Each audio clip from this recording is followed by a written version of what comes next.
In the 2020s, a pandemic crippled the world. Some panicked, some denied it. These two guys stayed home, drank, and watched movies. These are the Jaymeson tapes. My beverage of the night was Tokyo iced teas because I had Midori. So to alleviate the issue of me finishing a drink during the movie and needing to get up and mix another drink, because there's so many ingredients in Tokyo iced tea, I pre-mixed all of the liquor in the sweet and sour mix. So when I needed one, I just needed ice, all of that's already mixed together, and to top it off with Sprite. Right. It is real tasty. I might die, but it's fine. Hey, how's it going, everybody? Hey. Welcome to Season 2. Wait, no, that would have been the last episode. Fuck. Never mind. Whatever. Hey, welcome Fuck to the it. Jaymeson tapes. We're on brand for not knowing what the fuck episode it is. Yeah. I've established what I'm drinking, which is a Tokyo iced tea. It's a variation on the Long Island iced tea. The difference, you still got gin, tequila, rum, triple sec, and vodka. You also add Midori to that. Still do the sweet and sour mix, and instead of topping it off with Coke, you top it up with Sprite. And it kind of tastes like Ecto Cooler High C, which is terrible because of how much alcohol there is in here. Mm-hmm. Which is to say, it tastes great, and I could drink this forever, and then I'd die. What you drinking, Abysmii? Well, I was drinking cold brew cocktail by Cutwater Spirits, and then I stopped because I feel like I'm gonna fucking throw up if I drink more of this shit because it's way too sweet. So I have just stopped that. Yeah, not a sponsor of the show. No. I kind of wanted to transition to something kind of sweet because I've been doing nothing but old fashions lately, and which is great, amazing. Which is great, but I wanted to change it up. Yeah. But hey everyone, welcome to the Jaymeson tapes. I'm Alan. I'm Abysmii. And there's a ghost listening in on us who is Sade. And Sade recommended a movie to us, the one we watched tonight, is The Deadly Spawn. Which, my gosh, yeah, is a tour de force. It has peaks, it has valleys, it has laughs, it has a few stretches of boredom. Like, bewildering stretches of boredom, because the movie has the strongest start, I think, of anything we've ever seen on this show. Of just, fuck you, we're going into this. Yeah. Strap in. All right, we're gonna play on 3, 2, 1, go. Hey, crickets. Oh, fuck. Oh, fuck.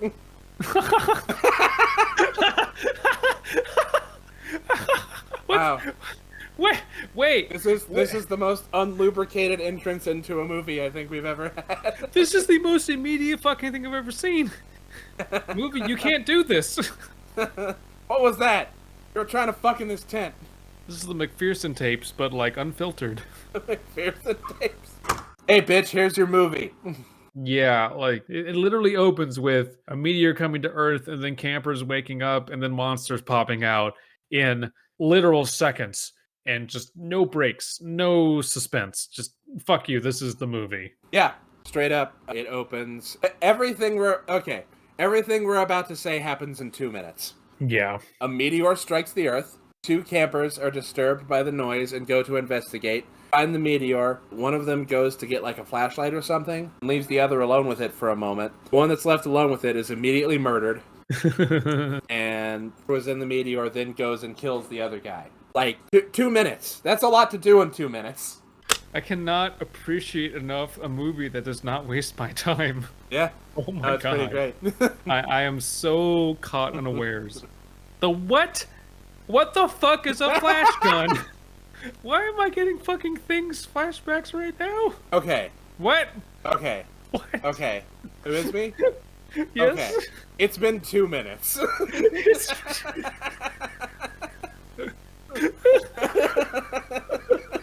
Name a stronger opening. I don't Name know a if I can. stronger opening for me right now. I don't know if I can. Nothing comes to mind. This was the most fuck you opening I've ever seen in a film. Oh my god. Oh my god. Oh man. I'm still trying to process what I just saw. Like, I imagine the pitch meeting was just people, like, hopped up on cocaine. going, a fucking meteorite lands, and an alien comes out and eats a dude's hand, and fuck you, that's the movie. Yeah. And yeah, the tone continued after that. The pace, I mean, for a little bit, because from there we get to the house that is the primary setting of the film. Yes. We get to the house that is the primary setting of the film, and a couple wakes up in bed. Pulling up the notes. So yes, a couple wakes up in bed, and it's storming outside. The mom is wearing a sheer nightie, which is the only breasts of the film. Like, absolutely transparent nightie, which, why bother? Yeah, like mosquito netting. I have questions, and they're not going to be answered. And it just feels weirdly voyeuristic. Weirdly voyeuristic, and like in moments setting up a completely loveless marriage, which just falls apart because both of them get eaten. Yeah, very quickly. Yeah, we're introduced to two characters, one being Sam, and Sam is like, you gotta wake up, we gotta start the day, we gotta do a thing, we're going on a trip. And he then goes to check the water, and like, there's something wrong with the water. I'm gonna go check the basement. And then he goes down to the basement, puts his slippers into galoshes, and is eaten by a monster. And yep. And by the way, there was no establishing shot as to how the aliens from the asteroid somehow made it into this dude's basement. Yeah. But that is just a thing. Okay, your basement is flooded because you keep the window open. Yeah, and this is where we get our first glimpse of the monster, and it rules. It's pretty damn cool. The monster effects in this movie fucking rule. If there's anything to take away from any of this, yep, great. Yeah. So then his wife puts a rope on over her sheer nightie and goes down to the basement, and then is also eaten by monster. Also, is this movie just gonna keep introducing characters to us and killing them? Because, I mean, I'm down. I hope so. What time is it? Oh no, we have to wake up. Get out of bed. Let's go to the basement. Oh, it's flooded. I'm dead. After writing a note to the rest of the 13-member household of where their whereabouts will be. Yeah. I know we probably saw at one point, but I'm too drunk to remember what the words were. It was to let the electrician in, if I remember correctly. Right. Oh, so, yeah. She gets eaten by the monster, and there are more awesome practical effects of, like, her face getting ripped off and crazy shit like that. It's great. It's great. Pretty good. It's great. So then, another couple wake up in bed, and it's at this point you feel like you're having deja vu. They wake up and are starting their day, and yes, it's established that they were visiting this family, and they are Uncle Herb and Aunt Millie. They wake up and they go down to breakfast, and the two sons of the main couple who are now dead, so I guess nephews, are also there. Yeah. And the father, the uncle, is saying, like, I'm going to psychoanalyze you, young nephew. And the older nephew's like, I'm a scientist, and isn't that funny? A lot of weird, unnatural dialogue is happening. It's very strange. It does establish here that the young nephew, though, is like obsessed with horror movies and scaring people, and like using like monster effects and masks and like zap powder to. But then they go through a very long like psychoanalysis scene to establish that, yeah, I like doing it. Well, is there anything problematic with that? No, I'm perfectly well adjusted. Oh, okay. Cool. And then the scene ends. And then that's it. And then the psychoanalyst, Uncle Herb, is like, neat. Cool. This is like the director's like, there's nothing wrong with people who like horror movies, which I appreciate. Yeah. But, oh my gosh, is it a weird scene to see in a movie? Oh, I did want to circle back to the fact that when Uncle Herb and Aunt Millie wake up, we think it's to the screaming of them dying in the basement, but it's Charlie watching a horror movie. Yes. At like 9 in the morning. So yes, there's a very, very awkward breakfast where the sound is probably the weakest part of this film. Yeah.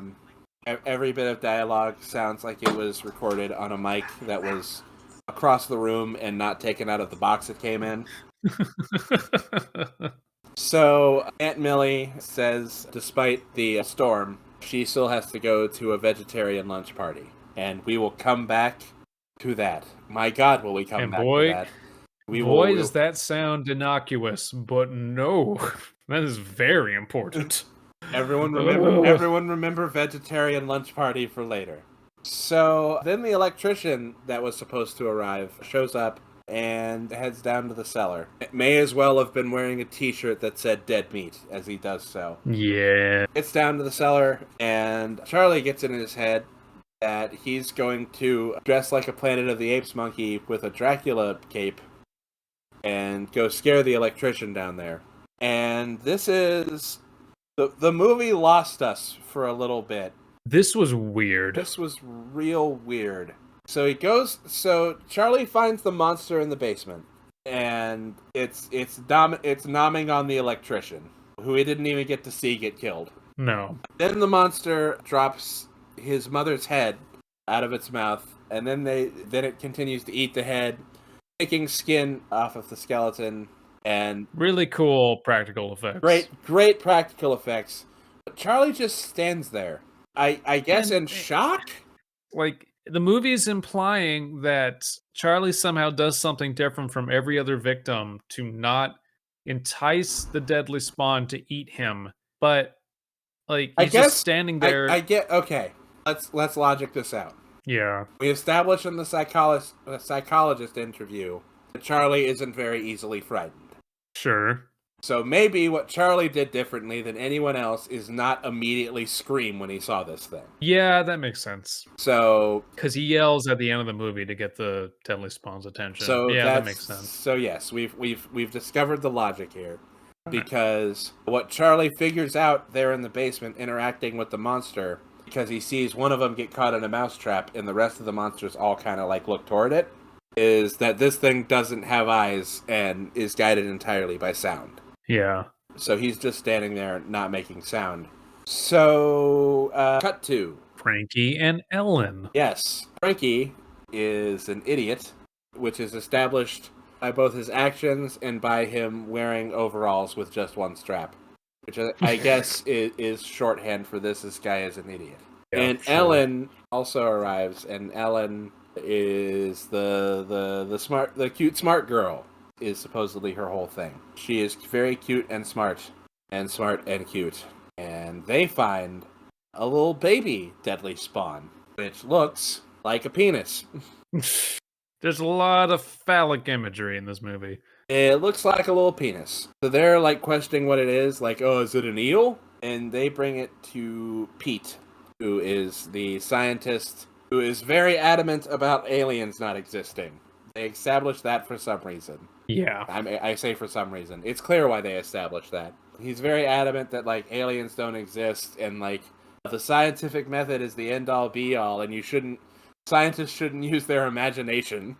He keeps bringing up this idea that there's a book that says that, like, houseflies originated from Jupiter or some shit, and, like, how that's bullshit. And I don't know what fucking book he's talking about, because no one would think that, because Jupiter's a gas giant. And that keeps coming up. It's very weird. I don't understand it. So, yeah, Ellen, Frankie, and Pete now have this tiny penis. And go back to the basement. And yeah, this is when Charlie realizes this thing sees by sound. Makes a noise, and the monster kind of turns to face him, but then he throws his flashlight, and it turns to face the flashlight. And that's presumably how he gets out of the basement. They don't actually show him leaving. No, we don't see him for a long time. Yeah. Charlie's gone for a while. Back upstairs, there is the moment where they decide they're going to dissect the penis. And either Ellen or Charlie just asks for, like, a kitchen pan to dissect this thing into, which I thought was pretty funny. That was great. It's like, let's dissect this penis monster in your cookware. They do, in fact, dissect the penis monster. And again, the practical effects of this film are the strongest. Its strongest aspect, Absolutely. and it's a pretty convincing tiny monster dissection scene. This movie had a $25K budget back in like 83 or whatever, so multiply, but what have you. But yeah, that's where all the money definitely went. Yeah, they dissect the monster.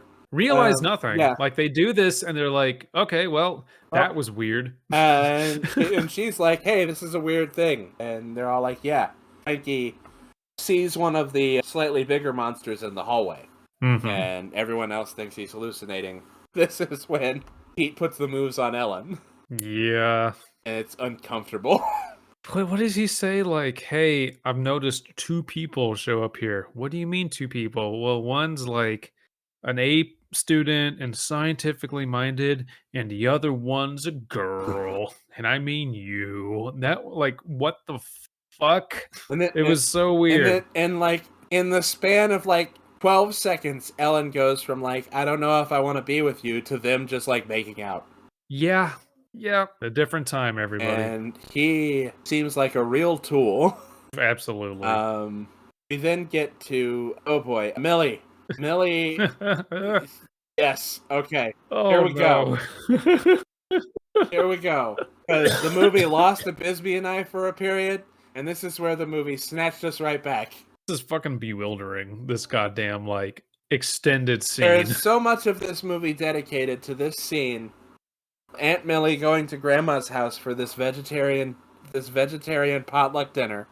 I thought we were watching Things again for a moment, because it was so bizarrely mundane for the longest time. This movie dangerously treads the line between brilliant and Things. Yeah, it was Jesus. Aunt Millie is at Grandma's house, and we see that there's a shot from outside that establishes, the deadly spawn are also there. Aunt Millie notices a statue of a giraffe and comments on it.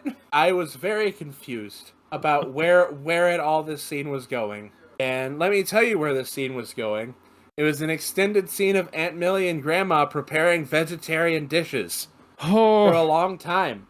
For a long time. A long time they do this. And we're fading. Abysmii and I are fading. Oh God, we're like, what does this mean? What is happening? Please.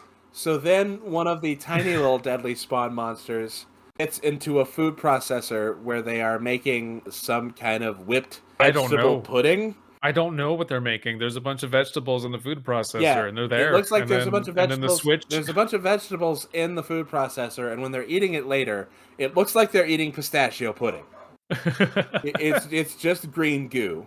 There's just vegetables in various arrangements to no particular logic, and it's bizarre. So the monster gets into it and gets blended up. The gathering of elderly women commences. They all bring their dishes to this vegetarian potluck. And then Grandma serves her main dish, and everyone looks grossed out for a moment. And then Aunt Millie comes in from the next room, and everyone... It's so good. All the grandmas are getting munched on by monsters. There's previous mention of a vegetarian dinner. This was filler. We don't know that. This could be important. I mean, this is someone making a vegetarian 3-course meal. All right, movie. You've got 30 minutes to kill all these women. We're still on this scene. God damn it. Feeling like a freak on a leash. Feeling like I have no release. Come on. I feel like a crazy person watching this. Come on.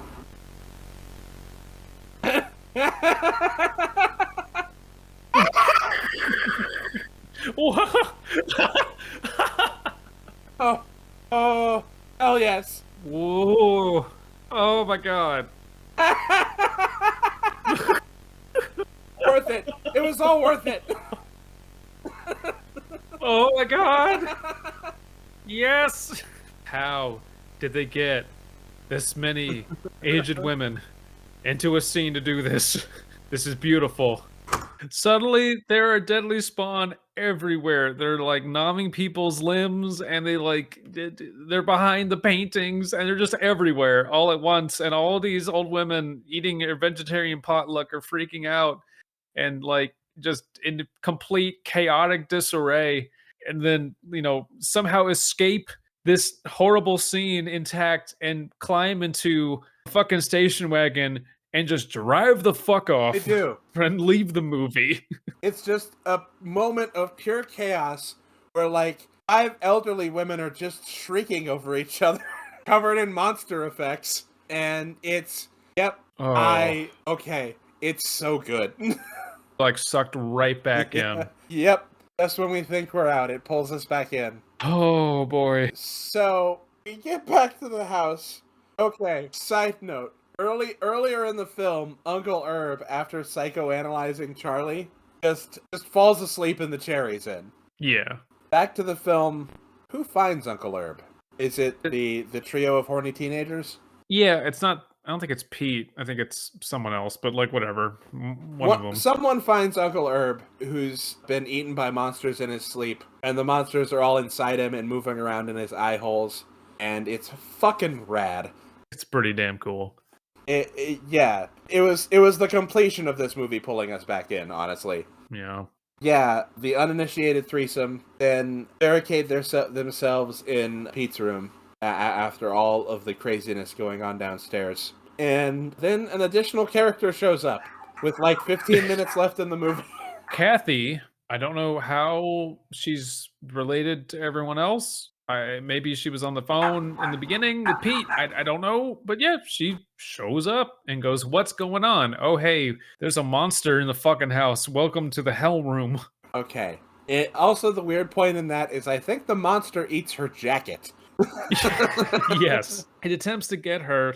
In the movie, like the framing makes it look like she's about to be completely consumed, but they manage to grab her back and then her jacket's gone. So it's like, okay, well, like I guess you're okay. Yeah, you're fine, I guess. Hello, who are you? And like to kind of make this like a bit brief because it goes on for a while, they struggle to like get out. Some of them make a break for Pete's room because they were in Charles' room or something. Right. But Pete somehow gets out on the roof in the rain and they avoid the monster. And then Pete comes in through the window and he's sopping wet. And who gets defenestrated? Oh, Is it Kath? no, Kathy lives. Oh, Yeah. you're right. Oh, Ellen. It's Ellen. Ellen doesn't get yes. Okay. Ellen, who was the main squeeze of Pete, who we hate, Yeah. makes a break for the room. Ellen doesn't get out. Monster breaks into the room. Monster immediately just bites her head completely off and flings her out the window. You'd been trying. Abysmii had been trying to tell people to leave out the window for so long, and then Ellen just gets flung out, and Pete follows after her. So I guess you got your wish, bud. I guess. But Pete goes out the window and climbs up higher. For some inexplicable reason. He just like kind of dicks around on the roof, sees Ellen dead on the ground. Immediately, yeah, I understand trauma, It's a fucked up thing to see happen. Yeah. Frankie and Kathy make it to the attic and they notice there's a window and they open it and Pete just like climbs in the fucking window.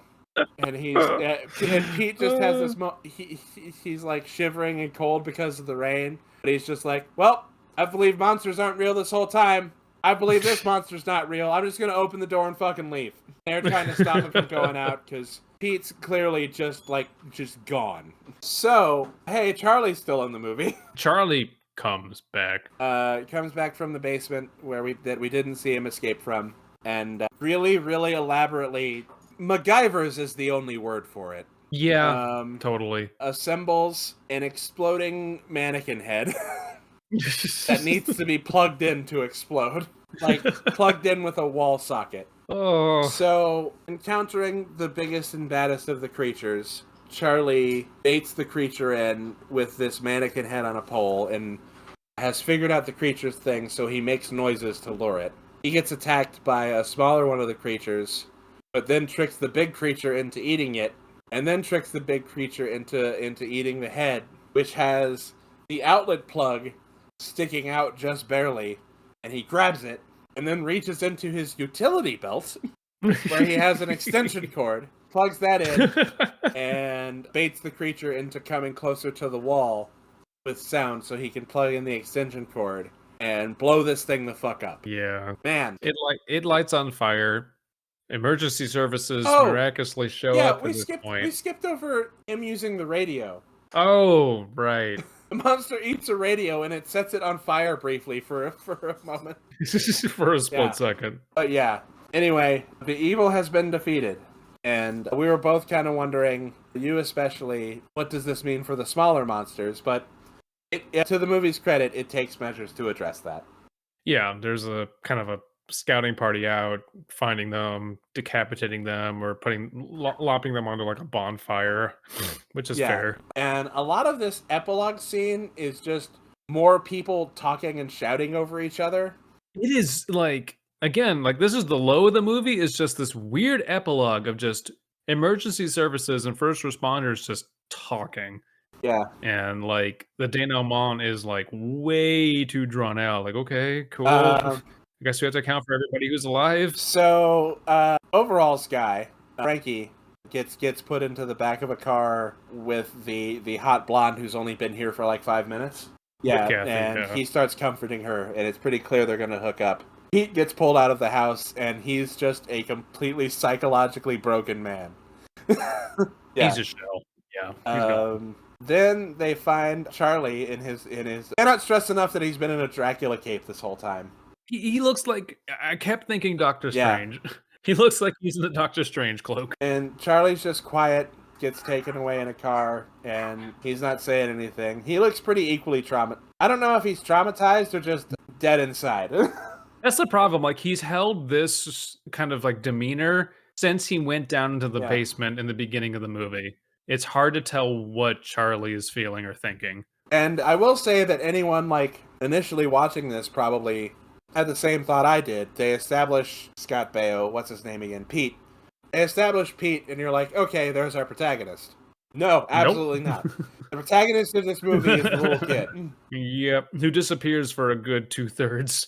And they take him away. Then the movie ends. But wait, one of the search party clearing away the little baby deadly spawn. It's just like, I was on the radio, and someone on the radio is like, we just killed one that was like 2 feet long. And he was like, huh, yeah, that's nothing. We found one that was 8 feet. And they're like, wow, yeah. It's like they just keep growing. And then we get, okay, have to backtrack a lot. At the beginning of the movie, we get an establishing shot of the house. And you and I both called out that it's definitely a fake model of a house. It's a lovely little miniature, a la Beetlejuice. Yeah. And we then get the reveal for why this was, because we see that same model at the end of the movie, and the hill by the side of the house breaks open, and it's a fucking enormous one of the deadly spawn. Meanwhile, on a model train set... Back to the miniature. Holy shit! That explains the model! Whoa! Goddamn! Holy shit! All right. Damn, I'm fucked. A deadly spawner here, and I'm fucked. Ooh. And it rules. This movie rules. It's so cool. It like that ending alone makes up for everything in the movie. If you're watching this on our recommendation and it feels like the movie's starting to lose you, just keep watching. I promise. Yes. Even during its slow parts, it's like bewildering enough to keep you scratching your head but still watching. Yeah, that's a hard recommend from me. Oh man. Yeah, and that was the movie. That's the movie. It's definitely watch it with some friends. Yes, that is a this needs to be viewed in a group setting for sure. Delightfully, again, like it's almost like Things. It's like weirdly incompetent and claustrophobically shot, but has these bits of mostly practical effect genius that just keep you invested. That is such a big part of this. Yeah, I can't even think of anything to add to that. Yeah, it's poor acting, but it doesn't matter. Again, the audio is a little frustrating at times. Yeah. But yeah. Overall, real great. This is one of those films where they just got whomever they could to act, and that is not the focus of the film whatsoever. There's long stretches of people just not talking and encountering the really cool special effects because that's clearly the Uh-huh. focus of the film. And it's a breezy 80 minutes. It is 78 Yeah. minutes. There's clear portions of filler because, oh, wow, this is a skimp. It does really feel like in the last 20 minutes where it's like, oh, right, fuck the movie. Shit. What drink do we make That out is of a this? great question. I can't think about this film and not think about the worm at the bottom of a tequila Ooh, bottle. okay. Yeah. Tequila sunrise, maybe? So, okay, yeah, no, I'm thinking if you layered tequila, I'd want to incorporate like a more creative alien color in there. What would we layer into there? I mean, green Midori, but that would be god Yeah, awful. tequila and Midori. Ugh. I don't know if I could tell people to I drink mean, that. I'm drinking something with tequila and Midori in it right now. Yeah, but that's like also 8 other Right, ingredients that kind of offset this. Well, okay. So if you layered tequila, Dory, and what's our syrup? Because you want different consistencies, so it'll layer. I always like a little pineapple juice with Midori. You know what? Yeah, that's weird enough. And maybe, yeah. What's our garnish? What's our weird ass garnish? It's got to be like unsettling is the thing. Gummy Yeah, worm. yeah, there it is. It's a sweet one, which is fine. And it is the Deadly Spawn Rise. Yeah, Rise of the Deadly Yep. Spawn. Hey, Oh, what's your spider room moment? oh god, probably. Maybe Oh my god, I gotta there's think. maybe a too easy one. Yeah, So instead of the too easy one, I'm gonna go right before the too easy one and go to the aunt asking about the replica giraffe. yes. I think that's the one that broke us. It's never referenced again. No, like I thought like this is the part of the movie where we're like, what thought- is happening? Why are we focused on this I vegetarian thought potluck? maybe for a second that giraffe being referenced would come up again somehow. Like maybe the deadly spawn would have erupted out of the giraffe. Something. But no. They address the weirdness of there being a statue of a giraffe there. And then it's gone. They never talk about it again. This movie just literally filmed a vegetarian potluck for like 15 minutes and it gave no explanation. Pretty much. Yeah. You know, credit Yeah. for fucking doing that Fine. and putting it in your movie. Maybe my backup spider room moment is just a scene with the uncle doing therapy, and it just, yeah. That was kind of the first moment where I felt myself become a little unmoored from reality. But yeah, no, I'm giving it to giraffe statue. It's going to giraffe statue. That was, oh my god, that whole scene. It's a fucking spider room moment of just what is happening. We didn't even talk about Why is the this being reveal filmed? like initially when the creatures are biting them, and then they just move that like framed picture, and there's a bunch of them underneath it. It's so good. Well, there's so much in that scene of when like the climax arguably happens that it's just like, oh my god, like it's such a whiplash, tonal whiplash. That movie, that scene of this film just like grabs you by the lapels and screams in your face. It does.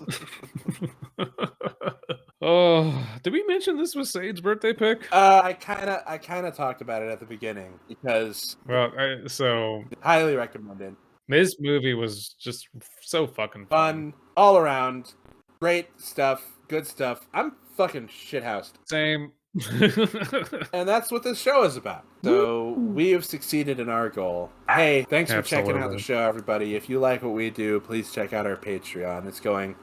We are open about what the Patreon supports. It supports our editor and producer Sade, getting paid to babysit Abysmii and I, and part of it is also going to support us doing an in-person episode or two so we can travel and see each other and have some drinks together. Yeah. And get you guys some good content out of that. Woo-hoo. But hey, thanks for joining us, sincerely. And if you go down to the basement and there's a monster eating your mom, just don't react at all. If your basement's flooding, It's probably fine. It's probably fine. Bye. Bye. The Jaymeson Tapes is hosted and created by Alan Cheney and Abysmii. If you have a movie suggestion for the podcast, please leave a comment, message us on the Creative Horror Discord, or tweet at Creative Horror with the hashtag Jaymeson Tapes. Creative Horror is a network of creators working together to build a constructive community of horror fans. Please visit us at creativehorror.com.